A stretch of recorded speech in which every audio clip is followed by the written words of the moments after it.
Assalamualaikum warahmatullahi wabarakatuh. Yang terhormat Ibu Rahmi Hidayati sebagai Hakim Pembimbing. Perkenalkan, nama saya Amelia Eka Putri dengan NIM 1930203007. Baiklah, saya akan memaparkan materi yaitu tentang tahapan persidangan gugatan cerai di Pengadilan Agama. Yang pertama, upaya damai dan mediasi. Semua perkara perdata yang diselesaikan di pengadilan terlebih dahulu wajib diupayakan penyelesaian melalui mediasi, dan dalam pertimbangan putusan wajib menyebutkan adanya upaya mediasi, sehingga jika suatu perkara yang dalam persidangan dihadiri oleh kedua belah pihak dilakukan upaya mediasi, maka putusan batal demi hukum.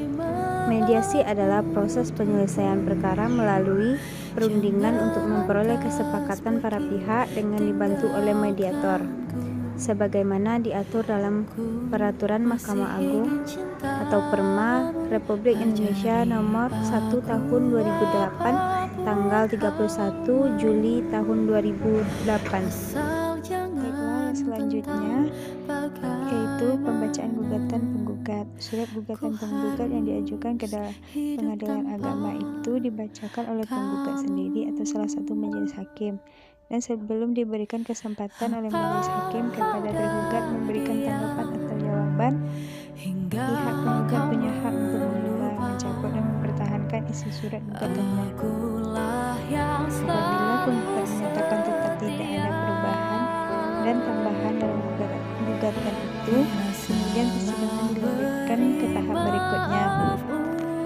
Yang ketiga yaitu penyampaian jawaban tergugat. Setelah gugatan dibacakan, kemudian tergugat diberi kesempatan mengajukan jawabannya, baik ketika sidang hari itu juga atau sidang berikutnya.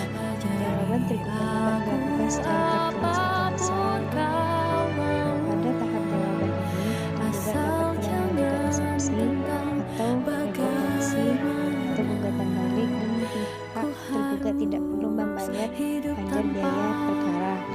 Yang keempat yaitu replik penggugat. Setelah tergugat menyampaikan jawabannya, kemudian si tergugat diberikan kesempatan untuk menanggapinya sesuai dengan pendapat penggugat. Pada tahap ini mungkin penggugat tetap mempertahankan gugatannya atau bila merubah sikap dengan membenarkan jawaban atau bantahan tergugat. Yang kelima yaitu duplik penggugat.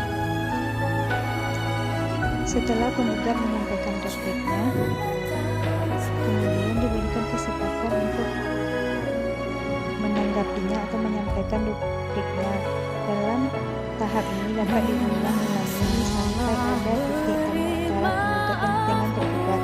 Apabila acara jawaban menjawab dianggap cukup oleh hakim dan masih ada hal-hal yang tidak disepakati oleh kedua belah pihak, maka hal ini dilanjutkan dengan cara pembuktian. Penggugat juga diberikan kesempatan untuk mengajukan bukti yang berupa surat maupun saksi-saksi setelah perjanjian yang diatur oleh hakim. Yang ketujuh, pembuktian tergugat.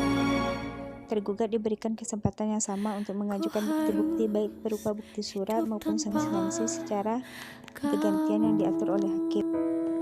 Baiklah, selanjutnya kesimpulan penggugat dan kesimpulan tergugat. Pada tahap ini, baik penggugat maupun tergugat diberikan kesempatan yang sama untuk mengajukan pendapat akhir yang merupakan kesimpulan hasil pemeriksaan selama sidang berlangsung menurut pandangan masing-masing. Kesimpulan yang disampaikan ini dapat berupa lisan dan dapat pula secara tertulis. Yang kesembilan yaitu musyawarah majelis hakim. Rapat permusyawaratan majelis hakim bersifat rahasia menurut pasal 19 ayat 3 Undang-Undang Nomor 4 Tahun 2004. Dalam rapat permusyawaratan majelis hakim, semua hakim menyampaikan pertimbangannya atau pendapatnya secara lisan maupun tulisan. Jika terdapat pendapat berbeda, maka diambil suara terbanyak, dan pendapat yang berbeda tersebut dapat dimuat dalam putusan atau dissenting opinion. Selanjutnya yang ke-10 yaitu pembacaan putusan. Setelah selesai musyawarah majelis hakim, Sesuai dengan jadwal sidang pada tahap ini dibacakan putusan majelis hakim. Setelah dibacakan putusan tersebut, penggugat dan tergugat berhak mengajukan upaya hukum banding dalam tenggang waktu 14 hari setelah putusan diucapkan. Apabila penggugat atau tergugat tidak hadir saat dibacakan putusan, maka jurusita pengadilan agama akan menyampaikan isi atau amar putusan itu kepada pihak yang tidak hadir, dan putusan baru berkekuatan hukum tetap setelah 14 hari amar putusan diterima oleh pihak yang tidak hadir itu. Sekian, terima kasih. Assalamualaikum warahmatullahi wabarakatuh.